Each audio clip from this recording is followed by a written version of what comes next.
271 ngumisi si John. Ang produkto ng Elegante Group ay naibenta ng 950 sa ibang mga mall, ngunit ang Sullivan Enterprises ay nagtaas ng presyo ng isang tiklop sa pribado, na isang malubhang paglabag sa mga karapatan ng mga mamimili. Ano ngayon? Magsasampa ka ba ng reklamo sa industrial at komersyal na departamento? Sige lang. May sasabihin ako sa iyo.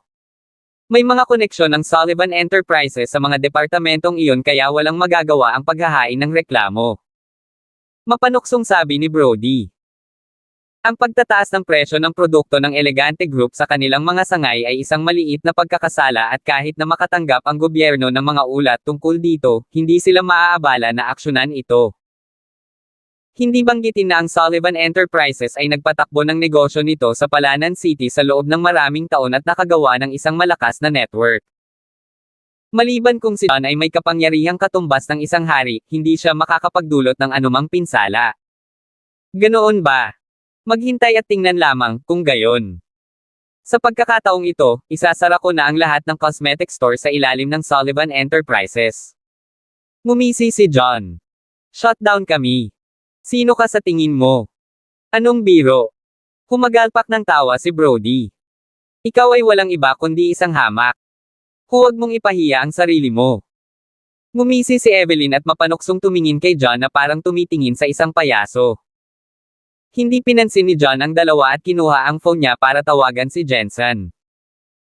Ang Wick Group ay ang pinakamalaking distributor sa Palanan City, na responsable sa lahat ng high-end na kosmetiko. Mga produkto at iba pang mga luxury brand, kaya ang mga produktong kosmetiko na ibinebenta ng Sullivan Enterprises ay tiyak na lumampas sa Wick Group. Hindi alam ni John kung aaksyonan ng gobyerno ang paglabag ng Sullivan Enterprises, ngunit alam niya na ang Wick Group ay higit pa sa kakayahan na isara ang mga ito. Hello, Mr. Walker, may kailangan ka ba? Di nagtagal, sinagot ni Jensen ang tawag. Jensen, kailangan ko ng tulong mo sa isang bagay. Nasa isa ako sa mga cosmetic store na pinamamahalaan ng Sullivan Enterprises ngayon at malisyoso nilang itinaas ang mga presyo, maikling ipinaliwanag ni John ang sitwasyon. Ano? How dare they do this? Galit na galit si Jensen. Ang Wick Group ay ang pinakamalaking distributor ng Palanan City at ang lahat ng mga presyo ng mga produkto na kanilang ipinamahagi ay itinakda ng mga supplier. Hindi lamang apektuhan ng paglabag ng Sullivan Enterprises ang tubo sa dulo ng supplier, masisira rin nito ang reputasyon ng Wick Group. Ang Wick Group ay pinagkakatiwalaang panatilihin ang mga presyo at katangian, at kung sila ay mabaygo, walang ibang mga supplier ang maglalakas loob na makipagtulungan muli sa kanila. Huwag kang mag-alala, Mr. Walker. Tumatawag agad ako sa kani-kanilang departamento. Tinitiyak ko sa iyo na ito ay hahawakan ng maayos. Saad ni Jensen, bago ibinaba ang tawag. Ay nako. Siguradong kumilos ka. John Walker, sino ang tinawagan mo? Ang Departamentong Pang-Industriya at Komersyal, o Departamento ng mga Karapatan ng mga Mamimili. Kailan nila tayo ipapasara? Naghihintay ako with wings. Brody. Pinagtatawanan. Tama iyan. Takot na takot ako. Sarkastikong dagdag ni Evelyn. Sakto namang nakatingin ang dalawa kay John ng masungit, nagring ang phone ni Brody at kinuha niya ito para malaman na may natatanggap siyang tawag mula sa Wick Group. 272, kamusta? Mr. Wick. Ano ang utang ko sa kasiyahan? Ngumiti ng nakakaloko si Brody. Parehong siya at si Jensen ay mga supling ng mayayamang pamilya, ngunit ang Wick ay isa sa pinakamakapangyarihang pamilya at ang Sullivan Enterprises ay kabilang sa isang mas mababang anta sa mga tuntunin ng impluwensya at kapangyarihan. Naglakas loob si Brody na huwag kumilos ng mayabang sa harap ni Jensen, lalo na nang ang kanyang mga chain cosmetic store ay tumatakbo lamang sa mga supply na ipinamahagi sa kanila ng Wick Group. Maaaring hindi niya igalang ang sinuman, ngunit tiyak na hindi si Jensen. Brody Sullivan, how dare you? Umungol si Jensen. Mula ngayon, pinuputol na ng Wick Group ang lahat ng supply sa iyong mga tindahan ng kosmetiko. Ano? Nataman, natigilan si Brody. Hindi niya alam kung bakit napagpasyahan ni Jensen na wakasan ang kanilang pakikipagtulungan ng biglaan, ngunit ang isang bagay na malinaw ay na kung wala ang supply, lahat ng mga tindahan ng kosmetiko na pinamamahalaan ng Sullivan Enterprises ay hindi makakaligtas. Bago pa niya lubos na maunawaan ang sitwasyon, nalaglag ang kanyang puso sa sinabi ni Jensen. Gayon din, nakipag-ugnayan ako sa Departamentong Pang-Industriya at Komersyal, o Departamento ng mga Karapatan ng mga mamimili na gumawa kayo ng mapagsamantalang pagtaas ng presyo. Maghintay lang. Malapit nang magsara ang iyong mga tindahan. Ngumuso si Jensen, bago ibinaba ang tawag. Napailing si Brody habang nakikinig sa beep sa telepono. Nadulas ang phone niya sa kamay at nahulog sa lupa. Bagamat ang Sullivan family ay may mga koneksyon sa industrial at komersyal na departamento, o mga Consumers Rights Department, ang kanilang mga koneksyon ay halos hindi maihahambing sa Wick family. Dahil si Jensen ay mukhang mapilit na makisali, naisip na lamang ni Brody kung gaano kalupit ang mga kahihinatnan nito. Honey, anong meron? Anong nangyari? Nakita ni Evelyn ang pagkagulat na ekspresyon sa kanyang mukha at isang nagbabantang pakiramdam ang pumalit sa kanya. Naisip niyang muli ang tawag ni John at napagtanto niyang nagsampa nga siya ng reklamo. Gayunpaman, sa pangalawang pag-iisip, ang reklamo ay hindi dapat magkaroon ng anumang kahulugan kung isasaalang-alang ang koneksyon ng pamilya Sullivan sa kani-kanilang mga departamento. Kanina lang ako tinawagan ni Mr. Jensen Wick. Sinabi niya na tinatanggal niya ang lahat ng mga supply sa aming kumpanya, at nakipag-ugnayan na siya sa kani-kanilang mga departamento para isara ang aming mga operasyon, natarante na ungol ni Brody, hindi matanggap ang nangyari. Ano? Tuluyan nang nawala ng gana si Evelyn at napabuntong hininga. Akala niya ay nagulat si John sa gobyerno, para lang sabihin na direktang nakipag-ugnayan siya sa Wick Group. Ang Wick Group ay ang tanging supplier para sa mga high-end na cosmetic na produkto sa mga kalapit na lungsod at matalino si John na gamitin ang Wick Group laban sa Sullivan Enterprises. Sa napakalaking network ng Wick Group, magiging isang piraso ng cake para sa kanila na durugan ang Sullivan Enterprises. Gayunpaman, hindi maintindihan ni Evelyn kung paano makikilala ng isang tulad ni John si Jensen, hindi pa banggitin ang pagtalikod sa kanila ni Jensen ng madali. Hindi lang siya makapaniwala sa nangyari. Bakit ito mangyayari? Ungol ni Brody sa maputlang mukha. Biglang nangyari iyon kaya hindi niya maintindihan kung bakit bigla na lang siyang pinupuntirya ni Jensen. Ang mga chain store ay hindi ang pangunahing pinagkukunan ng kita para sa Sullivan Enterprises, ngunit bilang ang taong namamahala, alam ni Brody na kailangan niyang harapin ang hindi maisip na parusa para sa dahilan upang isara ang operasyon. 273 hindi niya maipaliwanag ang kanyang sarili sa kanyang ama at sa mga miyembro ng board kung nangyari iyon. Honey, kasalanan lahat ito ni John. Siya ang nagsumbong sa amin sa Wick Group. Siya ang nasa likod nito. Tinuro ni Marilyn si John at napasigaw. How dare you, Walker? Natahimik si Brody at pinandilatan ng mga punyal si John. Pareho nilang iniisip ni Evelyn na si John ay gumagawa lamang ng isang aksyon, at napagtanto na sila ay naging sila. Ang mga tanga. Tama iyan. Nagawa ko. Sinabi niyong dalawa na hindi kita kayang saktan, kaya naisip ko na ang Sullivan family ay talagang napakalakas. Kung ano ang isang pagkabigo. John Muak. Bakit ikaw? Napabuntong hininga si Brody, pakiramdam niya kumukulo ang dugo niya sa galit. Kung hindi niya nasaksihan kung gaano siya kagaling na mandirigma na si John, ngayon pa lang ay ilulunsad na niya ang kanyang sarili kay John. John Walker, tandaan mo lang na darating ka. Kung may death wish ka, tutuperin ko ang wish na iyon. Tumawa ng malademonyo si Brody. Mula nang masubitan siya ni John noong nakaraan, nanumpa siyang maghiganti at kumuha ng ilang skilled fighters na may mataas na bayad, na ang isa sa kanila ay isang napakahusay na martial artist, na dapat mapatunayang kapakipakinabang sa sitwasyong ito. Mr. Shelton, pwede na kayong lahat pumasok. Pumalakpak si Brody at 5 lalaki na nagbabantay sa tindahan mula Om. Pumasok ang labas. Ang lalaking nanguna sa grupo ay nasa kalagitnaan ng 30s. Casual siyang nag-waltz papasok habang nasa likod ang mga kamay, na para bang wala siyang sasakyan sa mundo kahit na bumagsak ang langit. Ang apat pa ay may metatayog na matataas at malalakas na build sa ilalim ng mga suit na kanilang isinuot at tila mas malakas ng bahagya kaysa sa mga karaniwang bodyguard. Brody Sullivan. Ano sa palagay mo ang iyong ginagawa? Gusto mong gumamit ng karahasan. Ekspresyon ni John. Nagdidilim. Natatakot. Nabali mo ang paa ko noon at ngayon, ipapatigil mo ang operasyon ng ating chain store S. Babayaran kita. Sumigaw ng masama si Brody, bago tumingin sa mga lalaki. Agad namang pinalibutan ng mga lalaki maliban sa pinuno ng grupo sina John at Janice. Hindi akalain ni Janice na lalala ang sitwasyon at mamumutla habang umuungal, napaka-fade mo talaga. Ang pulis. Tawagan sila. Sa oras na makarating sila dito, nasa lupa na kayong dalawa. Ngumisi si Brody. Desidido siyang saktan si John, at hanggat walang sino man. Bakit ikaw? Namumula ang mukha niya habang hindi siya nakaimik.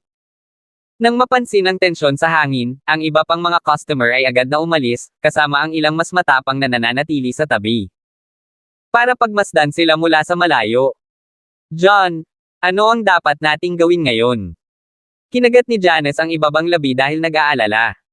Siya ay hindi kailanman napunta sa isang sitwasyon. Ito noon at walang ideya kung ano ang dapat niyang gawin. 274, huwag kang mag-alala. Ilang pon lang sila. Hindi nila ako mahahawakan ng buhok. Ngumiti si John ng may kumpiyansa. Ang kanyang lakas ay nalampasan ang initial innate state at natalo pa niya ang isang martial artist na nasa intermediate innate state kamakailan.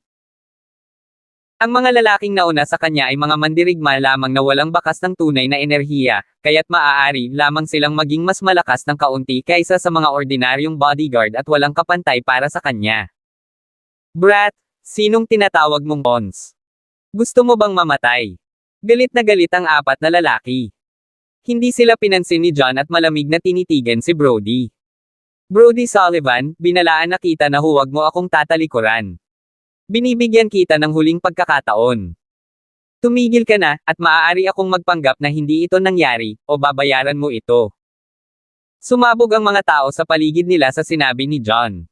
Sino itong batang ito? Masyado siyang mayabang. Oo. Kalaban niya ang apat na malalakas na lalaki. Malamang papalipad siya sa isang suntok lang. Ano ang nagbibigay sa kanya ng lakas ng loob na sabihin ang ganoong bagay?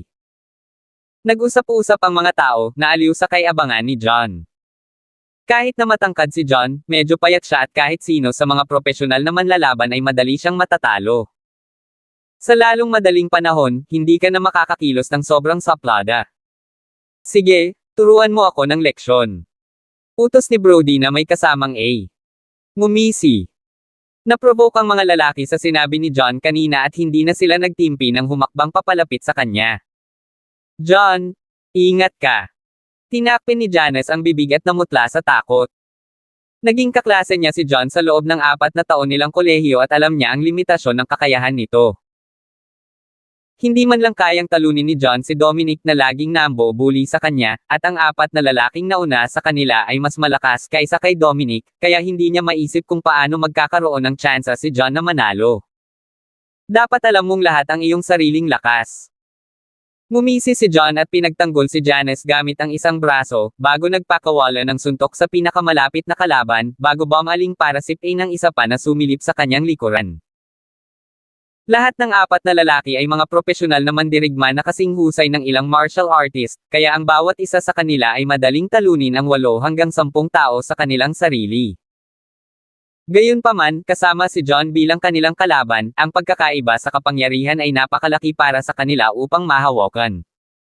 Bomb! Naglunsad ng ilang suntok si John at bago pa man makalapit sa kanya ang 4 na lalaki, lahat sila ay pinalipad at bumagsak sa lupa. Paano? Paano ito posible? Nakanganga si Janice. Natigilan ang lahat, pati sina Brody, Evelyn at ang audience. Wala sa kanila ang nag-imagine noon. Isang taong kasing payat ni John ang kayang talunin ang 4 na profesional na manlalaban sa loob ng isang kisap mata. Kung hindi nila ito nakita ng kanilang sariling mga mata, hindi sila kailanman maniniwala na ito ay totoo. Alam ni na Brody at Evelyn na ang 4 na lalaking kinuha nila ay mas malakas kaysa sa mga bodyguard nila noon. Bahagyang nahihirapan si John ang kalabanan niya ang 2 bodyguard, ngunit hindi pa niya napipikit ang talukap ng mata niya nang natalo niya ang 4 na lalaki sa pagkakataong ito. 275 ito ay hindi kapani-paniwala. Natural, ang hindi nila alam ay nasa advanced na acquired state si John ilang araw sa nakalipas na panahon, pinakamabuti na ang antas ng kanyang paglilinang ay bumilis na lampasan ang unang likas na estado, kaya natural lang na matatalo niya ang apat. Mandirigma ng madali. Mabuti. Napakahusay na nakakabilib. Ito ang kauna-unahang pagkakataon na nakakita ako ng isang tao na nagawang sungang kanilang external power sa ganitong lawak. Pumalakpak si Mason Shelton na may pagsang-ayon sa kanyang mga mata. Hindi ginamit ni John ang kanyang tunay na lakas sa kanyang pag-atake kanina, na nagpatunay na hindi siya isang martial artist at isa lamang sanay na manlalaban. Ang panlabas na kapangyarihan ay tanging ibabaw ng martial art at para maabot ni John ang ganoong yugto ng lakas sa pamamagitan ng pagsasanay para sa panlabas na kapangyarihan, kailangan niyang maging isang mahuhusay na individual. Ikaw, isa ka bang martial artist? Pinaikit ni John ang kanyang mga mata nang maramdaman niya ang totoong enerhiyang dumadaloy sa loob ng katawan ng kanyang kalaban. Gayunpaman, dahil hindi pa kumikilos si Mason, hindi niya masabi kung gaano talaga kalakas si Mason. Batay sa kumpiyansa sa mukha ni Mason, dapat ay sanay siya. Nagulat ako na napansin mo. Nagmamalaki si Mason. Ang panloob na kapangyarihan ay ang pinakapundasyon ng martial art at lahat ng martial artist ay kailangang sanayin para sa internal power. Ilang bihirang hiyas lamang ang magtatagumpay, kaya para maging isang martial artist si Mason, kailangan niyang magkaroon ng lakas na tumutugma sa titulo. Mr. Mason, medyo mahirap i-handle itong brat na ito, ipaubaya ko na sa iyo ang iba. Kailangan mong maghiganti para sa akin. Magalang na sabi ni Brody. Nakita na niya kung ano ang kayang gawin ni Mason gamit ang sarili niyang mga mata at si Mason ay nakapagdura ng mga bato gamit lamang ang kanyang mga kamao tulad ng mga kathang-isip na karakter sa mga nobela. First time niyang ma-expose sa ganoong milagro, kaya tiwala siya sa kakayahan ni Mason na talunin si John. Magtiwala ka, Mr. Sullivan. Isa lang siyang ordinaryong manlalaban. Madali ko siyang matatalo. Mason grinned proudly. Ang panloob na kapangyarihan ay isang mas malawak na larangan kaysa sa panlabas na kapangyarihan. Sa pananaw ni Mason, si John ay isang bihasang manlalaban na sinanay sa panlabas na kapangyarihan, at hindi posibleng maging katapat niya. Brat, ikaw ay isang mahuhusay na manlalaban. Lumuhad ka lang at humingi ng tawad kay Mr. Sullivan. Susubukan kong kausapin siya para magpakita ng awa sa iyo. Matawaman na tinitigan ni Mason si John. Lumuhad ka, ha? Hindi masamang ideya iyon.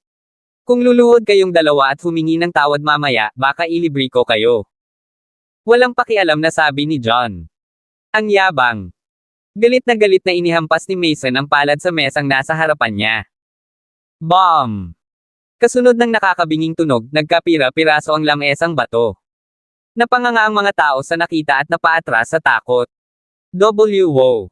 Sino ang lalaking ito? Nabasag lang niya ang isang table na gawa sa bato. Tao ba siya? Kung sino man ang kukuha ng suntok mula sa taong iyon, ang kanilang mga buto ay mababasag din.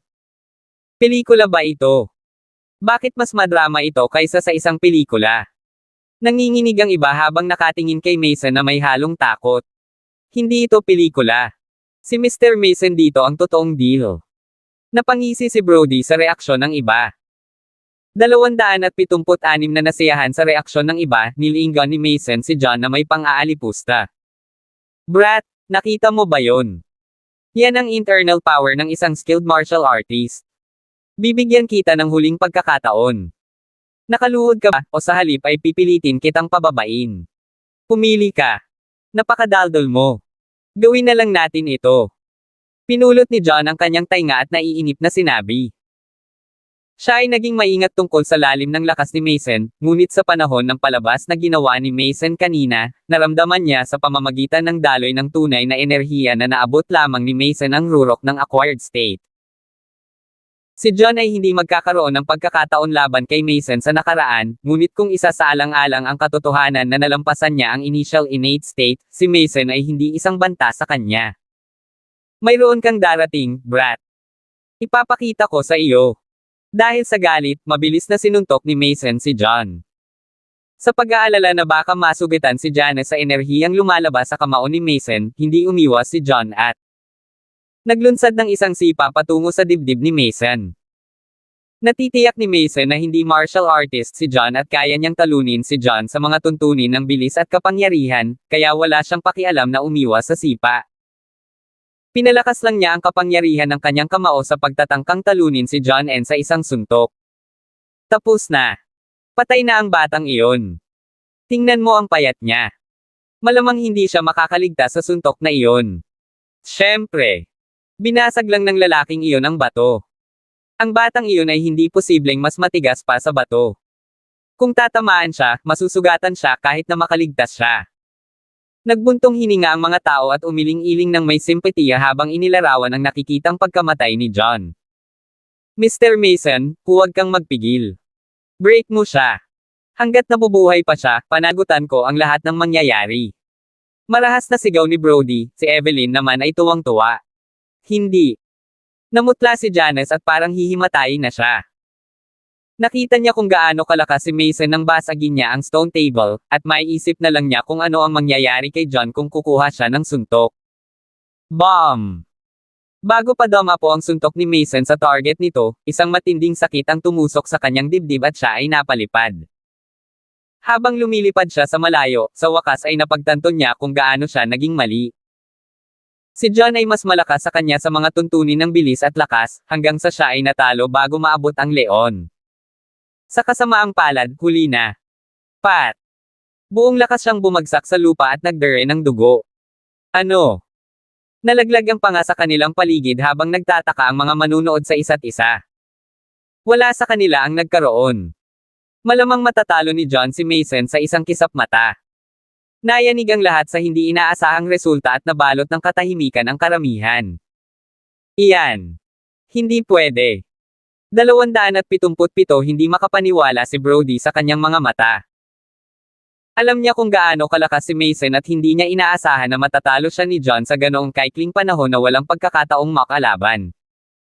Hindi siya maniniwalang totoo ito kung hindi niya ito nakita. Si Evelyn naman ay tuluyan na ding natulala. 3 taon na siyang kasal ni John, at alam niyang isa pa rin itong walang kwentang basura hanggang 2 buwan na ang nakalipas. Siya ay kasing kababa ng isang lingkod na langgam sa Manson family na walang kapangyarihang lumaban. Gayunpaman, siya ay nagbago sa isang tao na may impluwensya upang isara ang operasyon ng mga tindahan ng Sullivan Enterprises, at nagtataglay ng lakas upang talunin ang mga bihasang mandirigma na kinuha ni Brody ng mag-isa. Ito pa rin ba ang mabuti, para sa, walang taong kilala ko? Naisip niya. Sa palagay ko hindi mo dapat maliitin ang paglaki ng isang tao. Marahil ako ay masyadong maikli upang makita ang kanyang tunay na potensyal. John, ikaw? Ang galing mo. Nagningning ang mga mata ni Janice nang mapagtanto sa ilang taon na pagkakahiwalay, naging isang bihasang martial artist si John. Siya ay nakatayo sa harap niya upang protektahan siya mula sa lahat ng mga pinsala sa buong panahon at hindi siya kailanman nadama na mas ligtas. Ngumiti si John nang hindi nag-e-explain. Kahit na nalampasan niya ang initial innate state, si Mason ay nasa tuktok ng acquired state at kung hindi niya minahal si John, magkakaroon sila ng magandang laban. Wala siyang personal na sama ng loob kay Mason at nabawasan ang lakas ng kanyang sipa sa dulo, o si Mason ay magdusa ng higit na banayad na pinsala. Iba ang pakiramdam ni Mason. Hindi niya naramdaman ang anumang bakas ng totoong enerhiya mula kay John sa naunang pakikipag-ugnayan, ngunit nagawang talunin siya ni John sa isang galaw. Dalawa lang ang posibleng sagot, nalinang ni John ang kanyang panlabas na kapangyarihan sa hindi maiisip na rurok, o sinanay din siya sa panloob na kapangyarihan at nabigo si Mason na maramdaman ang kanyang tunay na enerhiya dahil sa malaking pagkakaiba sa pagitan ng kanilang mga antas. Alinmang paraan, si John ay isang taong hindi niya kayang tumawid. Pagdating sa isang realisasyon, tumingin si Mason kay Elian na may halong paghanga at takot. Kahit na hindi malubha ang kanyang pinsala, hindi niya makuha ang lakas ng loob. Upang labanan muli si John. Brody Sullivan, binalaan na kita na iwan mo ako. Mukhang hindi pa sapat ang parusa ko sa iyo sa huling pagkakataon at hindi ka pa natuto ng leksyon. Ngumisi si John habang masayang humakbang muli kina Evelyn at Brody. Anong ginagawa mo? Don't come here. Takot na napaatras si Brody. Akala ko ba gusto mo akong sirain? Tuturuan kita kung ano ang pakiramdam ng masira ang isang tao. Mapanuksong sabi ni John habang sinipa si Brody sa lupa. Hindi. Nanlamig ang dugo ni Brody at likas na gustong tawagan si John na huminto, ngunit hindi niya naalala ito. Hindi madaling nabantaan si John at nilunok ang kanyang sinabi. Brody, basagin ko muna ang braso mo, o ang paa mo muna. Itinaas ni John ang kanyang paa at tinitigan si Brody. Braso. Dahil sa takot, nasaraan ng loob si Brody at napaluhod habang nagsusumamo, nagkamali ako, John. Pakipakita sa akin. At patawarin mo ako. 278, ipinapangako ko sa iyo na ito na ang huling pagkakataon. Hindi na ako makikialam sa iyong paraan kailanman. Huli na para malaman mo ang mga pagkakamali mo ngayon. Ngumisi si John at handang hampasin. Takot na sabi ni Brody, teka. Sabi mo ililibre mo ako kung luluhod ako. Paano ka makakabalik sa sarili mong salita? Natahimik si John at naalala na binanggit na maaari niyang i-consider sina Brody at Mason kung luluhod sila sa harap niya. Noon iyon, at ngayon. Besides, I only said that I consider her eight. Hindi ako nangako. Panunuyan niyang sabi. Ikaw. Galit na galit, nagmura si Brody sa loob, ngunit nagpa siya na puti buko sa kahihiyan. Binitawan na niya ang pride at lumuhad kay John, kaya hindi siya basta-basta sumuko. Evelyn, asawa kita. 3 taon kang kasal ni John. Magmakaawa ka sa kanya para maawa siya sa akin. Sana ay tinawag niya si Evelyn. Ay, nagdilim ang ekspresyon ni Evelyn. Bagamat siya ang dating asawa ni John, hindi pa naging karapat-dapat si John sa asong iniingatan nila sa bahay. Masyadong nakakahiya ang paghingi sa kanya ng awa sa taong minamaliit niya, ngunit wala siyang pagpipilian kung ang buhay ni Brody ay nasa linya. John, nakikiusap ako sa iyo. Patawarin mo kami, napangiwi siya sa pagkadismaya. Ganyan ka ba humingi ng awa? Panunuyan ni John. Ay. Lalong nagdilim ang kanyang ekspresyon habang nangangati siyang sampelan sa mukha ni John tulad ng ilang beses niyang ginawa noon. Gayunpaman, alam niyang hindi niya ito magagawa. Iniligtas siya ni John minsan sa labas ng flea market at tuluyan ng pinutol ng dalawa ang lahat. Kung mangangahas na naman siyang magwala, alam niyang hindi siya matitiis ni John. Ano? Lumuhad ka, maliban kung gusto mong gawin niya akong kapansanan. Ungol ni Brody. Nagpa siya si Evelyn na magkompromiso alang-alang kay Brody at sa kanyang anak na dinadala at napaluhod siya sa kanyang mga luha. John, nagkamali tayo. Iligtas mo lang kami, please. Mabuti. Napakahusay. Ako ang laging nanghihingi ng atensyon mo sa nakaraan at hindi ka nag-abala. Para tumingin pa sa akin. Ilang oras na ang nagbago para lumuhad ka sa harapan ko. Masayang tumawa si John habang inaalala ang lahat ng kahihiyan na dinanas niya sa loob ng 3 taon na ginugol niya. Nakahinga ng maluwag si Brody na tinitigan si John habang naglalakad palayo. Bumagsak si Evelyn sa lupa. Hindi niya kailanman pinapansin ni isa si John kapag sinunod nito ang bawat utos nito, at mula noon ay maganda ang kalooban niya, ngunit madalas na naglalabas ng galit sa kanya sa tuwing wala siya at hindi niya magawa. 279 sa wakas ay naunawaan niya kung gaano siya kasaya para sa isang lalaki na magbigay ng labis para sa kanya at nagsimulang magsisi sa paghihiwalay kay John. Gayunpaman, huli na ang lahat para pagsisihan niya ang kanyang mga pinili. Lumabas ng mall sina John at Janice, at maya-maya ay napansin nilang may nagmamadaling sumusunod sa kanila. Mr. Walker, mangyaring maghintay. Nagmamadaling lumapit si Mason. Ikaw. Ano pang gusto mo? Hinawakan ni John ang kanyang braso sa harap ni Janice nang may pag-iingat habang tinitigan siya ng masama. Mason. Nag-alinlangan si Mason, habang lumuhad sa harap ni John. Mr. Walker, hindi ko sinasadyang masaktan ka i-Rayler. Patawarin mo sana ako, sinsero niyang sabi. Ayos lang. Nasa nakaraan na ngayon. Bumangon ka na lang. Kinawian ni John ang kanyang kamay bilang pagpapaalis. Alam niyang ginagawa lang ni Mason kung ano ang pinapagawa sa kanya at dahil wala siyang personal na sama ng loob kay Mason, naramdaman niyang hindi niya kailangang magalit kay Mason dahil sa hindi gaanong mahalagang bagay. Sa halip na bumangon, iniyuko ni Mason ang kanyang ulo at magalang na sinabi, Mr. Walker, gusto kong humingi ng tulong sa iyo at sana ay pumayag ka. Tahimik siyang nilinggan ni John, habang nagtanong, at ano iyon? Gusto kong ikaw ang maging Panginoon ko. Seryosong sabi ni Mason. Ano? Master. Nagulat si John sa hiling. Si Mason ay hindi bababa sa 7 taon na mas matanda kay John at ang pagkakaroon ng isang alagad na mas matanda sa kanya ay magiging katawa-tawa. Oo. Nangako ang mga martial artist na sundan ang mga tunay na makapangyarihan. Maswerte akong nasaksihan ang iyong lakas ngayon lang. Naisip ko na kailangan mong magkaroon ng malaking panloob na kapangyarihan at malamang na naabot mo na ang kaharian ng isang Supreme Master. Ako ay nakatuon sa martial arts, ngunit naabot ko ang isang bottleneck sa cult at ayon.